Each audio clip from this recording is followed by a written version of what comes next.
Olá, amigos, mais uma vez, muito obrigado pelo seu prestígio, pela sua audiência. Estamos iniciando mais uma CS na TV, programa da Associação Comercial de Santos, aqui na Santa Cecília TV, patrocínio da Unimed, a cooperativa médica mais antiga do país. O ano passado fez 50 anos. Hoje um entrevistado super especial. Eu tenho alguns anos de experiência, mas eu vou confessar ao nosso entrevistado, que na verdade é um amigo, já o conheço há muito tempo. Estou até tenso, viu, doutor Ivan Sartori? Por que eu estou nervoso, hein, doutor Ivan Sartori? Imagina, Pois é, com a doutor sua Ivan Sartori, experiência. desembargador, foi juiz, é desembargador, ex-presidente do Tribunal de Justiça, está aqui, aliás, acompanhado de um grande amigo, doutor Guilherme Macedo Soares, que é juiz aqui em Santos. Bom, é engraçado, né? Depois de tantos anos de experiências, né? Imagina. Por que será, hein? Márcio, você, em primeiro lugar, é um queridão. Quero cumprimentar você pelo seu programa, cumprimentar a sua equipe, cumprimentar os nossos telespectadores, agradecer a oportunidade de estar aqui e a sua experiência. Eu que tenho que ficar nervoso, não você. Não, com a sua trajetória, com a sua experiência, com o seu trabalho, né? As grandes decisões, foram grandes decisões ao longo da vida. Então, essa sua experiência lhe dá muito mais tranquilidade. Eu vou contar rapidamente, me permita, uma historinha envolvendo o ex-presidente Collor. E aí eu quero adaptá-la ao senhor. O presidente Collor estava naquele auge da presidência, viu, Guilherme? E aí, olha, o Collor está emagrecendo, o Collor está emagrecendo, o Collor está com AIDS, não sei o quê, blá, aquela história toda. Aí ele convocou uma entrevista coletiva. Aí, dezenas de jornalistas, começou a entrevista, todo mundo perguntando, e ninguém perguntava do negócio da AIDS para ele. Nada. Até que chegou uma jornalista, se não me engano, Joana, do Jornal do Brasil, e disse assim, presidente, eu posso perguntar? Aí o presidente, Joana, você pode tudo. Presidente, eu posso perguntar? Pode. O senhor está com AIDS? E aí, era essa a pergunta que eu estava esperando desde o início e ninguém me fez. Felizmente que você... Então eu vou fazer, essa história eu contei para dizer o seguinte, eu posso perguntar, doutor? Pode perguntar o que quiser. Posso? Pode. Você tem carta branca porque você tem Então, tá experiência e você Então- tem cabedal para me pôr na parede. Tá bom, que é isso, né? Esse não é o nosso objetivo. Está vendo, doutor Guilherme? Tem autorização aí. Posso perguntar? Ele disse que pode. É claro no Brasil, que há uma tensão entre o Poder Judiciário, o Poder Executivo e o Poder Legislativo. Como é que o senhor vê isso? E o senhor sente, lógico, essa tensão. Como é que o senhor vê esse momento do país? Olha, o que acontece é o seguinte, nós começamos aí primeiro com um certo ativismo jurisdicional por parte do Supremo, procurando suprir algumas deficiências do Congresso.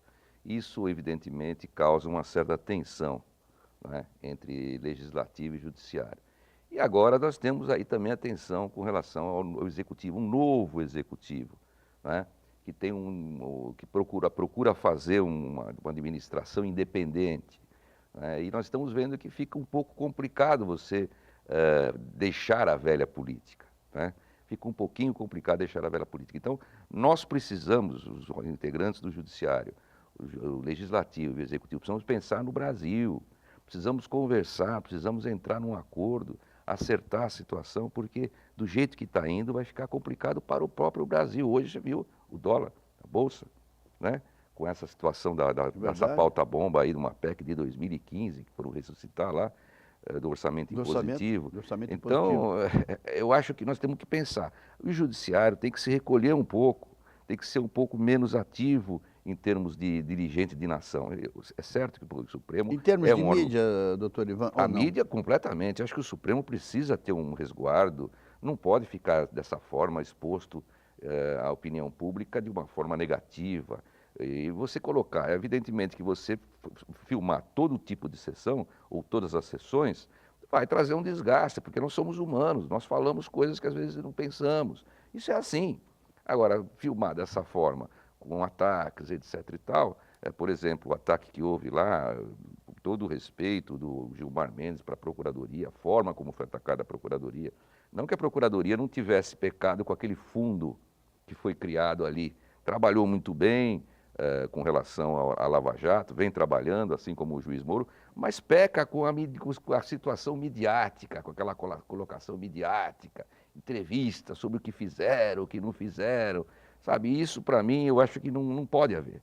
Tem que ter uma seriedade, tem que ter uma descrição. Descrição, né? Um pouco mais de reserva. Porque principalmente o Poder Judiciário, que até Sim. alguns anos atrás tinha, né, doutor Ivan, principalmente o STF. O senhor mesmo, como presidente do tribunal, é a chamada liturgia do cargo, Sim, né? exatamente. Não é isso? É a liturgia do cargo. Tem que ter exatamente uma situação que os poderes fiquem resguardados, né?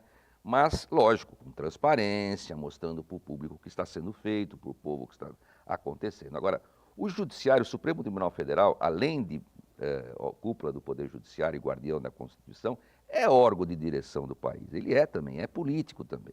Só que ele tem que estar na sua posição de juiz e não procurar suprir o que os outros poderes não fizeram.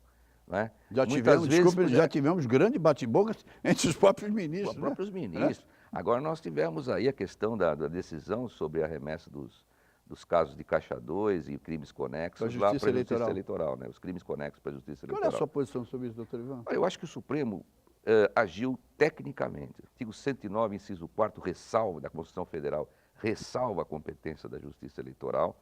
O 35.2 do Código Eleitoral menciona a competência da Justiça Eleitoral, justamente os crimes conexos, né? Então, o Supremo foi técnico. Agora, nós deixamos passar muito tempo até que essa decisão adviesse.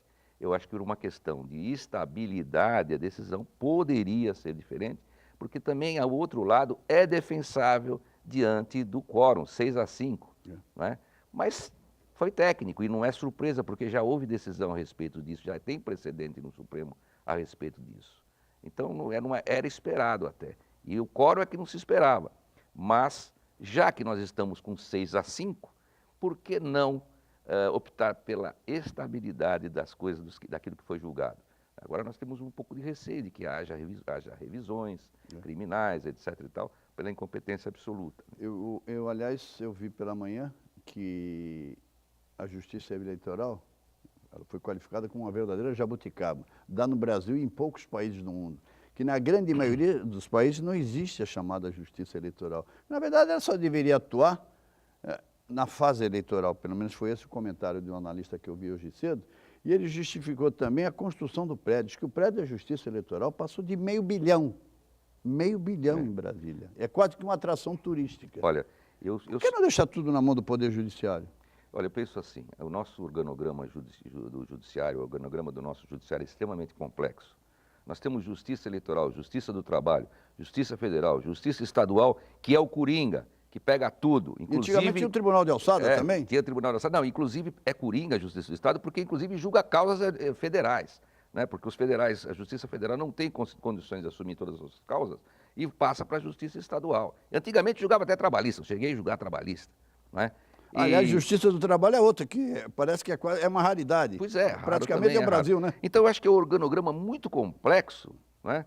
Que, inclusive, arrosta toda uma situação, inclusive, de insegurança jurídica, né? Porque nós temos, inclusive, conflitos de competência, etc. e tal, de jurisdição, e aí fica uma situação bastante difícil. Eu tenho um caso que eu lembro na revista trimestral de jurisprudência, que era a antiga revista do Supremo, que um policial de Taubaté resolveu enquadrar 2 conscritos do Exército e esses conscritos se voltaram contra o policial. E aí houve aquela desinteligência, etc. e tal. Foi instaurado inquérito lá em Taubaté, na Justiça Comum, e entenderam que era da Justiça Militar. Chega na Justiça Militar, ali entende-se que não, porque não estavam em área militar e também não estavam no exercício da atividade militar. Então, resolvem mandar de volta, mas não podem porque há o recurso do Ministério Público que vai para o Superior Tribunal Militar.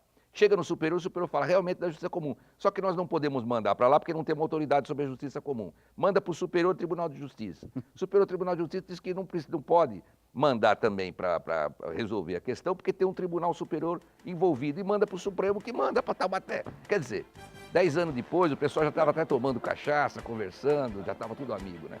Voltaremos em instantes e no terceiro bloco nós vamos falar de política. E tem uma novidade, hein? Não sai daí.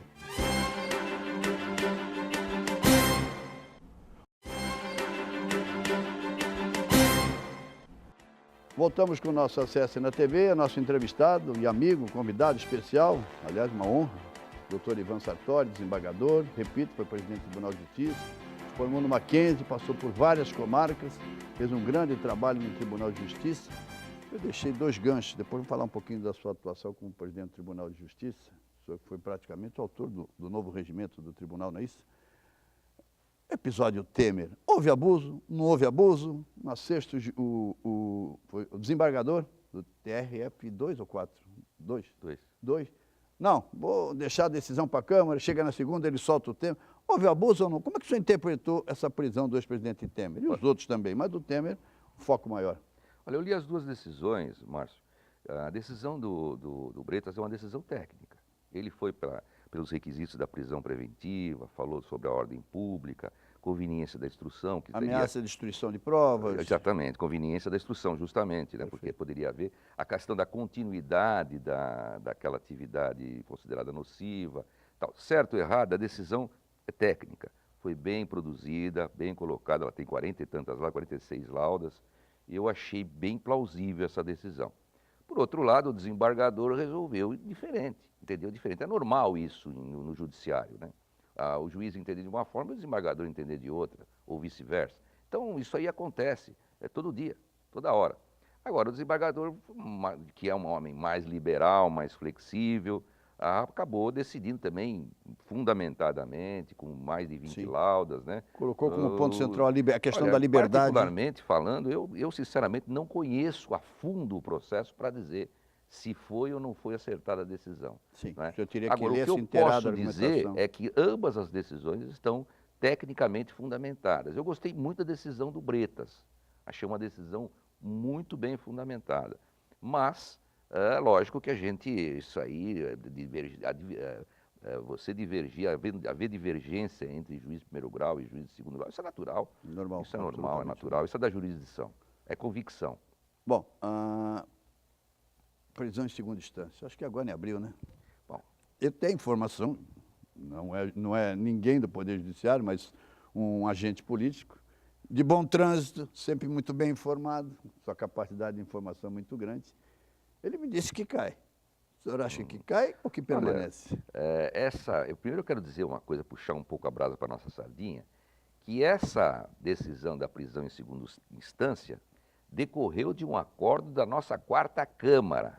Do Tribunal? Do Tribunal de Justiça, era um caso de roubo, que houve a prisão, nós determinamos a prisão aqui, o relator era o desembargador Luiz Soares de Mello, e isso é que determinou o precedente da prisão em segundo grau. Não sabia disso, é informação importante. É importante você pôr.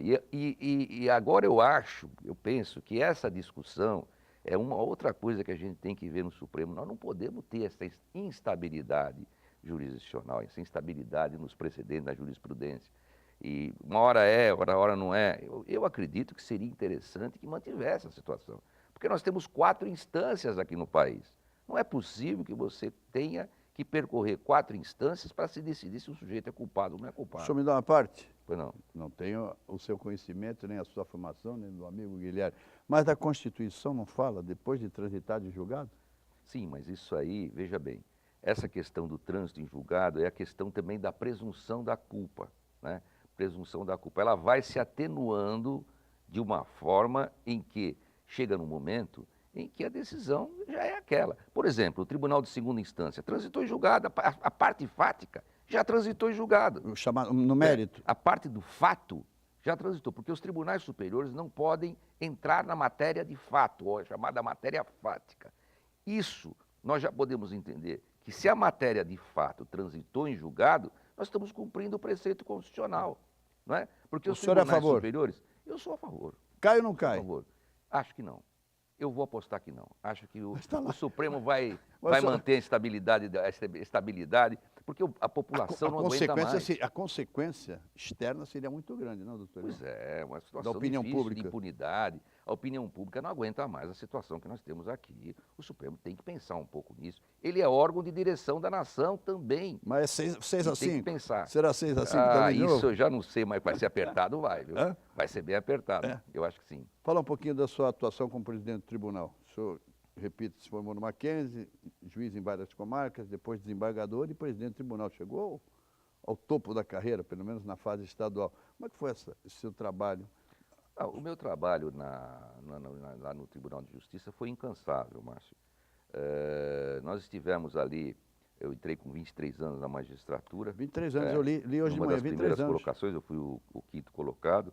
E na época meu pai tinha uma boa banca, como tem até hoje, meu pai está com 91 anos, ele continua advogando. Ah, é? E Como é o nome do seu pai? Otans, H-O-T-A-N-S, Otans Pedro Sartori. E eu saí da banca do meu pai ganhando, vamos dizer, 200 e poucos dinheiros, né, naquela época. E passei a ganhar 70. Meu pai não acreditou, ele ficou, meu Deus do céu, mas isso não é possível. Tá e tal. rico. E eu queria realmente, depois de passar até uma certa necessidade, ele começou até a me ajudar no começo, depois foi embora.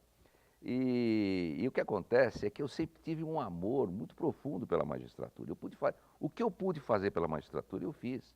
Eu disputei o órgão especial, procurei reestruturar o tribunal, o que os presidentes precisavam de mim, ou precisassem de mim, eu estava ali para resolver, para fazer. O regimento do tribunal, nós fomos o relator do regimento, do novo regimento do Tribunal de Justiça, reduzimos de mais de 1000 artigos para 200 e poucos artigos. Modificamos a estrutura também da carreira dos funcionários públicos, tivemos uma parceria muito boa lá com a Assembleia Legislativa, porque o Tribunal de Justiça, administrar o Tribunal de Justiça, o Guilherme sabe disso, ele era o nosso principal homem ali no gabinete, ele e o Rodrigo Capês, né, que é um juiz que estava lá no O doutor Supremo. Guilherme ajudou, não? Foi excelente para nós lá, né? E nós tivemos ali um trabalho enorme, hercúleo, porque o tribunal tem um orçamento, Márcio, de 10 bilhões, aproximadamente 10 bilhões de reais. Quer dizer, é um orçamento 5 vezes o orçamento da cidade de Santos e um orçamento maior do que de alguns estados aí pelo país, né? Então é de suma responsabilidade você administrar um tribunal desse, que recebe cerca de 25 mil processos por dia. Então, isso é uma coisa impensável. Quer dizer, para gerir tudo isso, é uma dificuldade muito grande. Nós implantamos também o processo digital.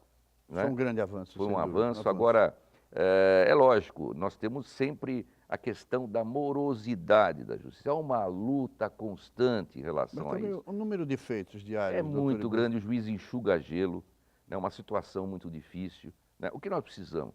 Nós precisamos mais e mais desjudicializar. É isso que nós precisamos.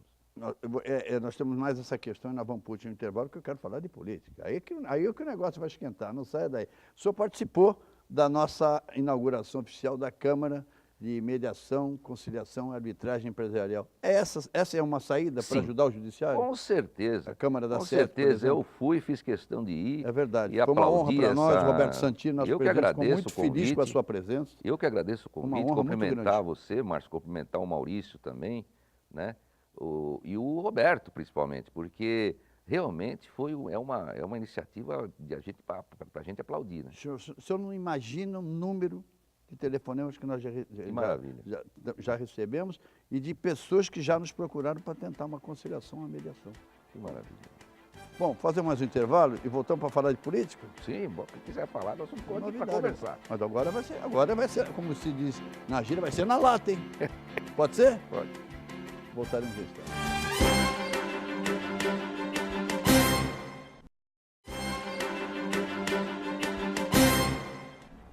Voltamos com o nosso acesso na TV, infelizmente, o terceiro e último bloco, quando o programa passa rápido, esse entrevistado é bom. Antes de entrar na política, eu deixei um assunto importante.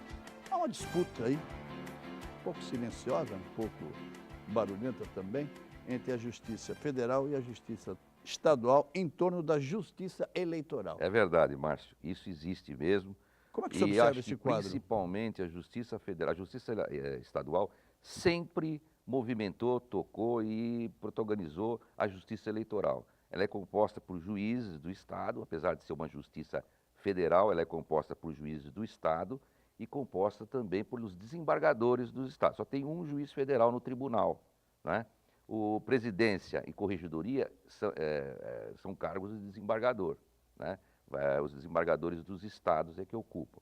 E isso sempre foi assim. Agora, como surgiu a questão de uma gratificação mais, vamos dizer, significativa, a Justiça Federal resolveu também se voltar para a Justiça Eleitoral, né? que vem funcionando muito bem, apesar de o povo criticar, etc. e tal. A justiça eleitoral nossa é muito boa, Sim, excelente. sim. E ela Nas eleições, não é só eleição, perfeitos. ela julga todos esses casos criminais e problemas de registro, etc. Ela funciona o ano todo, não é? Agora, em função dessa situação é que existe essa disputa, que graças a Deus da presidência nossa nós conseguimos afastar, mas está sempre aí assombrando a justiça eleitoral. Cabe a quem a decisão? Então, é constitucional. Tem que fazer Então, uma PEC, STF. tem que ter uma PEC. PEC? PEC, tem que ter uma PEC. Inclusive a Justiça Federal, o que eu digo, eles têm que assumir toda a competência deles, porque nós temos quase 1 milhão de feitos federais na Justiça do Estado. Primeiro tem que ir isso para lá. Isso é importante. Vamos aguardar. Bom, vamos falar de política? Vamos. Consta, a eleição é o ano que vem, não é isso? Eleição municipal, teremos eleição o ano que vem. O que já tem de candidato aí é brincadeira. Eu tenho uns 5 ou 6. Mas eu soube que o doutor Ivan Sartori está sendo convidado, está sendo contactado, está sendo pressionado a sair candidato a prefeito de Santos. É verdade? Olha, o que aconteceu, Márcio, por enquanto é um ensaio isso aí, né? Vieram alguns partidos aqui, os 4 partidos até, eu falei, pô, será que eu sou tão importante assim? Né? Eu nem imaginava que esses partidos viriam aí conversar comigo. Quem é o governador comigo, do Rio? Um juiz? É, um juiz hoje está. Então vieram esses partidos e nós estamos aí conversando, sondando. Primeiro precisa convencer a família, né? Porque a mulher, a filha, não... Mas aí estamos decididos, Márcio, não temos certeza a respeito disso. Uma responsabilidade muito grande, né? A situação em que se encontra hoje, as finanças de todos esses municípios, de modo geral, uma situação bastante precária, né? E a gente tem que pensar muito como é que nós vamos levantar e conseguir levantar o município. Eu sou santista de alma, porque eu moro aqui desde 94. E na ponta da praia. E na ponta da praia. E no praia. melhor bairro de Santos. O melhor bairro de Santos. Guilherme, melhor bairro de eu Santos. moro desde 94, tenho o título de cidadão de Santos e visto a camisa de Santos, porque Santos, para mim, é minha cidade. O senhor representaria, sem nenhuma crítica aos outros, até porque oficialmente a gente não sabe que é candidato, a gente tem ideia, mas ainda hoje falam na chamada nova política, da nova política. E nessa briga, Maia... Pois é, pois é. O próprio Bolsonaro é a nova política. O senhor seria a nova política, um fato novo. Pois é, mas nós vamos ter aí a reprodução desse quadro aí do Bolsonaro, não sei, aí de cima a baixo, até nós mudarmos a mentalidade daquela política velha que não pode prosseguir, não pode continuar. Nós temos que ter transparência, temos que ter, acabar com essa história de toma lá, dá cá, essa política da troca, né? A questão da corrupção. A corrupção no país é uma coisa medonha, né? Para dominar isso, para a gente acabar com isso, vai ser uma situação que eu acho que nós temos que evoluir muito. A educação precisa ter muita evolução para a gente conseguir acabar com isso. Mas nós vamos tentar, se por acaso eu decidir para isso, se por acaso eu pensar em sair, eu tentaria, né, acabar um pouco com a corrupção, melhorar a situação. Eu tenho informação, não vou dizer quem é a minha fonte, de que a tendência ou eu estou errado? Não, eu estou pensando mesmo, Márcio, eu estou pensando porque é uma responsabilidade. Mas tem uma boa possibilidade? Tem uma possibilidade, mas eu estou um pouco, vamos dizer assim, reflexivo, pensando se realmente é caso ou não de eu me candidatar. Porque eu também estou com uma vida agora mais tranquila, eu me aposentei, né? Estou advogando, passei a advogar agora, então eu estou pensando... Passou a dar aula aqui? Dou aula aqui na Unisanta, na Santa Cecília já há muito tempo, inclusive o Guilherme aí, o meu grande amigo aqui, insistiu para que eu desse aula aqui. Legal, bom, eu estou desde 2009 aqui, é? Desde 2009 dando aula, e é um clima sensacional aqui, eu gosto muito da aula aqui, os professores, os alunos, isso aqui enriquece muito a vida da gente. Mas como é que o senhor sente a reação das pessoas, lhe perguntando, lhe questionando? Olha, eu estou achando, está me deixando bastante, vamos dizer assim, esperançoso de uma situação melhor em Santos, né? Porque o pessoal está engajado e o pessoal está pensando muito na alteração e na modificação desse quadro de todas as cidades, né?